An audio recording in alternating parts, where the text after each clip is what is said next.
हमारी जो मोक्षदा एकादशी है, जिसका व्रत हम लोग कल रखेंगे। हाँ कई लोग आज ही रखे बैठे, हाय महाराज हमारा क्या होगा। तुम जानो, अपन लोग तो कल रहने का है, हमारी कल है। सुन लीजिए ध्यान से, पहले इस प्रसंग को सुन लें, इसके बाद मैं आपको बहुत प्यारी सी कथा सुनाने जा रहा हूं। एकादशी का मात्म इसलिए भी बोल रहा हूं कि बहुत लोग ऐसे हैं जो व्रत नहीं करते हैं, और मनुष्य योनि पाने के बाद अगर एकादशी जैसा व्रत नहीं रखा तो समझ लो कि तुम अपनी जिंदगी से खिलवाड़ कर रहे हो।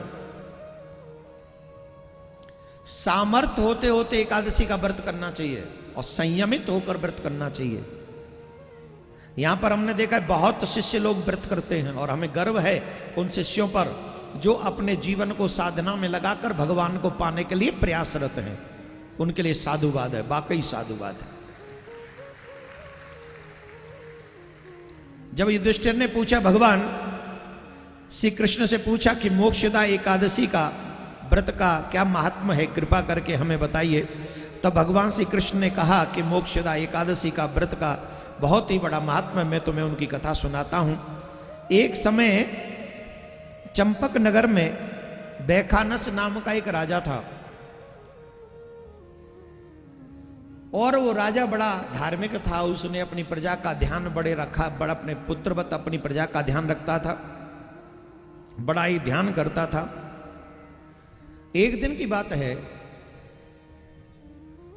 राजा रात्रि में सोया हुआ था तो अचानक से स्वप्न में उसको उसके पितृ दिखे, उसके पूर्वज दिखे, और पूर्वजों ने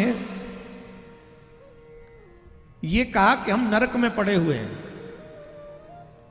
हे राजा तुम धर्मात्मा हो, हमें नरक से मुक्ति दिलाओ। इसका नाम है मुक्तदा एकादशी।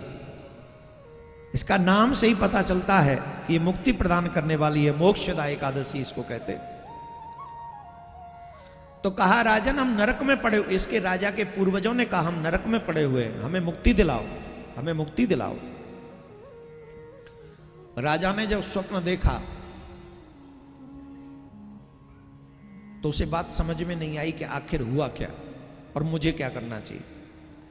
तो राजा ने ब्राह्मणों के सामने जाकर अपनी बात रखी, अपने स्वप्न की बात बताई कि हमने ऐसा स्वप्न देखा है, बताओ हम क्या करें।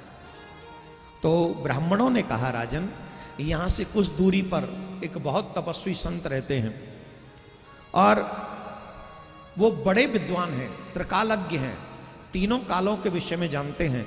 इसलिए तुम अपना स्वप्न उनको जाके बताओ। अगर तुम उन्हें बताओगे तो निश्चित ही तुम्हारे स्वप्न का कोई ना कोई अर्थ वो अवश्य बताएंगे। तब राजा बैखानस ने उन ऋषि से अपनी सारी बात कही, और जब ऋषि ने ये बात सुनी तो उन्होंने राजा को मोक्षदा एकादशी का व्रत करने के लिए कहा, और कहा राजन तुम मोक्षदा एकादशी का व्रत करो, जो कि मार्गशीर्ष मास के शुक्ल पक्ष की एकादशी को मोक्षदा एकादशी कहा जाता है। अगर तुम ये व्रत करोगे और इस व्रत को पूरे विधि विधान से नारायण की सेवा करके, व्रत करके, ब्रह्मचर्य का पालन करके, असत्य का त्याग करके, पृथ्वी पर शयन करके, ब्राह्मणों को जिमा के, दान पुण्य करके, फिर संकल्प करके वो जो व्रत का फल है वो अपने पितरों को दे दो, पूर्वजों को दे दो, जिससे तुम्हारे पूर्वजों की मुक्ति हो जाएगी, कल्याण हो जाएगा।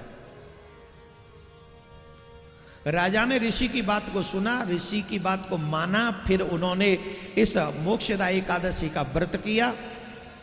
दशमी की रात्रि से उन्होंने अन्न ग्रहण नहीं किया, पूरा सुबह उठे, ब्रह्म मुहूर्त में उठे, स्नान किया, व्रत का संकल्प किया, व्रत किया, ब्रह्मचर्य का पालन किया, एक रात्रि पहले से ब्रह्मचर्य का पालन किया, असत्य भाषण नहीं करूंगा ऐसा संकल्प किया, व्रत किया, पूजन किया भगवान का, भगवान के व्रत की कथा सुनी।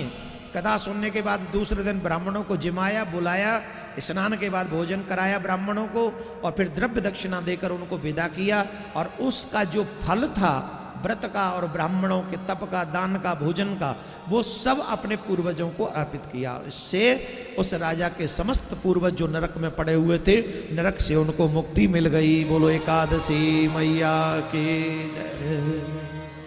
एक बात सुन लें, यहां पर जितने भी लोग बैठे हैं, धनवान जो बैठे हैं वो ज्यादा सुने ध्यान से, और हम जैसे मिडिल क्लास बैठे वो भी सुन ले ध्यान से। ध्यान से सुनो, प्रत्येक संतान वही अच्छी है जो अपने से पूर्व में आए हुए पूर्वजों की मुक्ति के लिए प्रयास करे।